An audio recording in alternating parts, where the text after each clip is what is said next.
Good morning student. इससे पहले वाले वीडियो में हम फर्स्ट पैराग्राफ पढ़ चुके थे। अब सेकंड पैराग्राफ पढ़ते हैं। बूढ़ी काकी, उनके पति को स्वर्ग सिधारे बहुत वक्त हो चुका था। वक्त का मतलब होता है समय, और स्वर्ग सिधारना मुहावरा है जिसका मतलब होता है मृत्यु हो जाना या मर जाना। तो बूढ़ी काकी के जो पति थे वो मर गए थे और उनको मरे हुए बहुत वक्त हो गया था, समय हो चुका था। बेटे तरुण होकर चल बचे थे, और उनके जो बेटे थे वो भी तरुण, तरुण का मतलब होता है जवान होकर, वो भी भगवान को प्यारे हो गए थे। अब एक भतीजे के सिवा और कोई न था। अब उनके परिवार में, या उनका कह सकते हैं कि मात्र एक ही सहारा था, और वो था उनका भतीजा। उसके अलावा उनके पास में कोई सहारा नहीं था। उसी भतीजे के नाम उन्होंने अपनी सारी संपत्ति लिख दी। उसी भतीजे के नाम उन्होंने अपने जीवन की जितनी भी सारी प्रॉपर्टी थी, संपत्ति का मतलब होता है प्रॉपर्टी, ज़मीन जायदाद जो भी था, वो सब उन्होंने अपने भतीजे के नाम लिख दिया था। डियर स्टूडेंट, यहाँ पे एक मैं बात बताना आपको चाहूँगा कि जब भी हमको, या जब भी परिवार में आप देखते होंगे ऐसे मैटर होते हैं, तो उसमें आपने देखा होगा जिसके नाम अपन प्रॉपर्टी करते हैं, तो वो लोग ऐसे होते हैं कि अपने जब प्रॉपर्टी उनके नाम करते हैं तो अपने को वो बहुत सारे झूठे वादे भी करते हैं कि मैं तुमको ये करूँगा, वो करूँगा, ये करवाऊँगा, लेकिन वो करते कुछ नहीं है। ये बात भी इसी तरह इंगित करती है। बुद्धिराम ने सारी संपत्ति लिखाते समय खूब लंबे चौड़े वादे किए थे। जब बूढ़ी काकी ने अपने जीवन की पूरी जो पूंजी है, संपत्ति है, जब अपने भतीजे बुद्धिराम के नाम लिखवा रही थी, तो बुद्धिराम ने उनको बहुत सारे खूब लंबे चौड़े वादे किए थे। लंबे चौड़े वादे करने का मतलब तो झूठे वादे किए थे, किंतु वे सब केवल कूली डिपो के दलालों के दिखाए हुए सब्ज बाग थे। और परंतु जो वादे किए थे वे ऐसे ही थे जैसे कूली डिपो के जो दलाल होते हैं, और वो आपको कैसे झूठे सपने दिखाते हैं। सब्ज बाग का मतलब होता है झूठे सपने दिखाते हैं, उसी तरह थे। यद्यपि उस संपत्ति की वार्षिक आय कम न थी। वार्षिक का मतलब होता है ईयरली, वर्ष का जो विशेषण होता है वो वार्षिक होता है। आय का मतलब होता है इनकम, यानी कि जो उसने संपत्ति दी थी, उस संपत्ति से उसको जो इनकम हो रही थी ईयरली, वो भी कोई कम नहीं थी।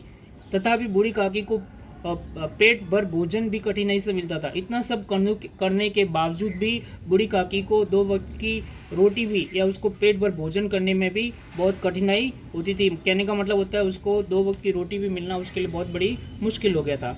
लड़कों का बूढ़ों से स्वाभाविक विद्वेष होता है। विद्वेष का मतलब होता है विरोध या बैर होता है। आपने देखा होगा परिवार में भी जो लड़के होते हैं तो उनसे बूढ़ों से नहीं बनती थी। फिर जब माता पिता का यह रंग देख के तो बूढ़ी काकी को और सताया करते थे। इसके अलावा आपने देखा होगा जितने भी इनके पेरेंट्स थे वो इस तरह बूढ़ी काकी से व्यवहार करते, तो उनके जो बच्चे होते थे वो भी देख करके उनको और सताया करते थे बूढ़ी काकी को। अब कैसे सताते थे, कोई उनको क्या कर देता था, चुटकी काट कर भगाता था, ऐसे ऐसे करता था, ठीक है। कोई उन पर पानी कुल्ले कर देता था, यानी कि मुंह में पानी भरकर उन पर कुल्ली कर देता था। काकी चीख मार कर रोती थी। बूढ़ी काकी उसके मुँह से चीख निकलती थी और रोती थी, परंतु ये बात प्रसिद्ध थी कि केवल खाने के लिए रोती थी। उसको जो ये बच्चे ऐसे करते थे उसके लिए वो नहीं रोती थी, केवल उसको ओनली एंड ओनली खाने के लिए वो रोती थी। अतः उनके संताप और आंतरनाद पर कोई ध्यान नहीं देता था। लेकिन वो जो उनका रोना सिसकना था, संताप का मतलब होता है मेंटली जो दुख होता है या मानसिक तनाव होता है, या आंतरनाद का मतलब होता है जो दुख बुरी चीख होती है, उस पर उनका कोई ध्यान नहीं देखता था। संपूर्ण परिवार में यदि काकी से किसी का अनुराग था तो वह बुद्धिराम की छोटी लड़की लाडली थी। पूरे परिवार में अगर किसी से अनुराग का मतलब होता है प्यार, प्रेम, स्नेह होता था, तो अनुराग का विलोम से होता है विराग, ठीक है। ये पूरा परिवार था, उसमें यदि किसी काकी को यदि किसी के प्रति लगाव था तो वो कौन सी थी, बुद्धिराम की जो छोटी लड़की थी जिसका नाम था लाडली था। यहाँ पे एक क्वेश्चन बनता है कि पूरे परिवार में काकी से किसका सबसे ज़्यादा अनुराग था, तो आंसर हो जाएगा लाडली था। लाडली अपने दोनों भाइयों के डर से वे अपने हिस्से की मिठाई या चबेना बूढ़ी काकी के पास बैठकर खाया करती थी। चबेना का मतलब होता है चबाकर खाने वाली वस्तु होती है, ठीक है। लाडली भी अपने जो दोनों भाई थे उसके डर से अपने हिस्से की सारी जो मिठाइयाँ होती थी या चबाकर खाने की जो वस्तु होती थी वो बूढ़ी काकी के पास में बैठकर खाया करती थी। यही उनका रक्षागार था, और यही उनका एक सेफ प्लेस था, रक्षा का गार। और यद्यपि काकी की शरण उनकी लोलुपता के कारण महंगी पड़ती थी, यद्यपि काकी की शरण कभी कभी बूढ़ी लाडली को काकी की शरण में जाना भी उनके लोभ के कारण महंगा भी पड़ता था। कहने का मतलब होता है उसके भाइयों से उसको डांट भी खानी पड़ती थी, तथापि भाइयों के अन्याय की तुलना में कई सुलभ थी। सुलभ का मतलब होता है सरलता।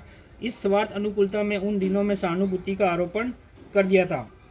स्वार्थ अनुकूलता का मतलब होता है स्वार्थ के अनुकूल। स्वार्थ का मतलब होता है सेल्फिश की भावना। इन दोनों में अनुभूति का आरोपण कर दिया था।